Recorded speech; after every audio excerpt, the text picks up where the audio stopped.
दोस्तों, हनुमान जी की महान गाथाओं और गुणों का वर्णन करते हुए 16वीं शताब्दी में गोस्वामी तुलसीदास जी ने एक स्तोत्र की रचना की थी, जिसे श्री हनुमान चालीसा कहते हैं। इस स्तोत्र में 40 श्लोक है, इसलिए इसे चालीसा कहा जाता है। हनुमान चालीसा में हनुमान जी के 108 नाम लिखे गए हैं। इस प्रकार से यदि हम हनुमान चालीसा का पाठ करते हैं तो हम हनुमान जी के इन नामों का भी उच्चारण करते हैं। हनुमान चालीसा के 40 श्लोकों को तुलसीदास जी ने इस प्रकार लिखा है कि पहले के 10 श्लोकों या चौपाइयों में श्री हनुमान जी के व्यक्तित्व का परिचय और उनके रूप का उल्लेख करते हुए उनकी बल, बुद्धि, विद्या, ज्ञान और शौर्य का वर्णन किया है।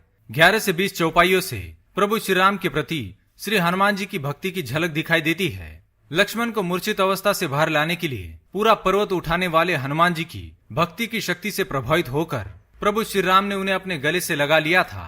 किस तरह हनुमान जी ने सुग्रीव को प्रभु श्री राम से मिलाकर उस पर उपकार किया था और किस तरह विभीषण ने हनुमान जी की बात मानी और रावण की मृत्यु के बाद वे लंकेश्वर बन गए। इन पंक्तियों में इन सभी बातों का वर्णन किया गया है। अगली सभी चौपाइयों में तुलसीदास जी ने हनुमान चालीसा को पढ़ने का महत्व बताया है। चारों जुग प्रताप तुम्हारा, हे प्रसिद्ध जगत उजियारा। इन चौपाइयों में श्री राम के प्रति हनुमान जी की भक्ति का वर्णन है और साथ ही भूत, पिशाच और बुरी शक्तियों से हमें बचाने वाले, हमारी मनोकामनाओं को पूर्ण करने वाले, सभी सुखों के दाता, कठिन से कठिन कामों को सरल बनाने वाले, सभी संकटों और रोगों से मुक्ति दिलाने वाले तथा साधु संतों की रक्षा करने वाले, तेजस्वी और बलशाली, जिनकी प्रसिद्धि पूरे जगत में फैली हुई है तथा जो प्रभु श्री राम को अत्यंत प्रिय है, ऐसे श्री हनुमान जी की कृपा प्राप्त करने के लिए नित्य रूप से हनुमान चालीसा का पाठ करना चाहिए, ये बताया गया है। शनि के प्रकोप से मुक्त होने के लिए श्री हनुमान चालीसा का पाठ अवश्य करना चाहिए। जिस तरह हमें हमेशा सिखाया गया है कि ईश्वर से संबंधित कोई भी पूजा पाठ, मंत्रोच्चार या श्लोक पठन हमेशा ही शास्त्रीय विधि विधान से ही और नियमों का पालन करते हुए ही संपन्न किया जाना चाहिए, नहीं तो नियमों की अनदेखी करने से इसका हमारे जीवन पर शुभ प्रभाव पड़ने की बजाय हमें इसका अशुभ फल ही मिलता है। इसी तरह श्री हनुमान चालीसा का पाठ करते हुए भी हमें कुछ नियमों का कठोरता से पालन करना चाहिए, अन्यथा शांत और सरल स्वभाव वाले हनुमान जी भी हम पर क्रोधित हो सकते हैं। परंतु यह भी ध्यान में रखें कि श्री हनुमान जी हमें संकटों से मुक्ति दिलाने वाले हैं। इसलिए कुछ विशेष परिस्थितियों में, जैसे यदि आप अस्वस्थ है, बेचैन है, डरे हुए हैं या किसी अन्य कारणवश विधि विधान से हनुमान चालीसा का पाठ नहीं कर पा रहे हैं, तो आप ऐसी स्थिति में जहां पर हो, जिस अवस्था में हो या जिस परिस्थिति में हो, आपको यदि हनुमान चालीसा आती है तो जरूर पढ़े।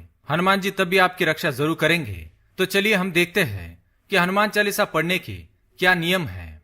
सबसे पहली बात, हनुमान चालीसा का पाठ करते समय सबसे पहली और महत्वपूर्ण बात यह है कि कभी भी हनुमान चालीसा का पाठ न तो अधूरा पढ़े और न ही अधूरा सुने। हनुमान चालीसा संपूर्ण करके ही अपने स्थान से उठे, श्लोक या चौपाइयों का उच्चारण सही रखे। हनुमान चालीसा पढ़ना शुरू करने से पहले प्रभु श्री राम और माता सीता को प्रणाम करें। दूसरी बात, हनुमान चालीसा हमेशा आसन पर बैठकर ही पढ़नी चाहिए। पाठ करने से पहले अपने घर में ईशान्य दिशा यानी कि उत्तर पूर्व दिशा में ही श्री हनुमान जी की मूर्ति या तस्वीर को किसी लाल कपड़े पर स्थापित करें। पूजा अर्चना करके लाल फूल, सिंदूर, चमेली का तेल और हनुमान जी की प्रिय वस्तुओं को अर्पित करें और पूरे मनोयोग से श्री राम, माता जानकी और हनुमान जी का स्मरण करें। पूरी श्रद्धा भक्ति से श्री हनुमान जी का स्मरण करने से निश्चित रूप से आपको अनुभूति होगी कि श्री हनुमान जी हमारे आसपास ही है। श्री हनुमान जी का प्रत्येक रूप शुभ होता है, परंतु घर में या पूजा करते समय हमेशा उनके आशीर्वाद देती हुई तस्वीर ही स्थापित करें। साथ में जल से भरा हुआ एक लोटा रखें। तीसरी बात, हनुमान चालीसा का पाठ दिन में 3 बार, 5 बार, 7 बार या फिर 11 बार अवश्य करें।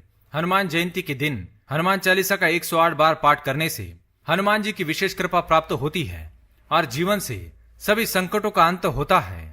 पाठ संपन्न होने के बाद हनुमान जी की आरती करें और लोटे में जो जल भरकर रखा था उसका छिड़काव पूरे घर में करें। इससे घर के अंदर की सभी नकारात्मक ऊर्जा, बुरी नजर समाप्त हो जाएगी। तो दोस्तों, इस प्रकार से आप हनुमान चालीसा का पाठ करते हैं तो आप पर हनुमान जी की विशेष कृपा प्राप्त होती है। उम्मीद है यह जानकारी आपको अच्छी लगी होगी। वीडियो पसंद आए तो लाइक करें, कमेंट में जय हनुमान, जय श्री राम अवश्य लिखें। साथ ही चैनल को सब्सक्राइब करें। धन्यवाद।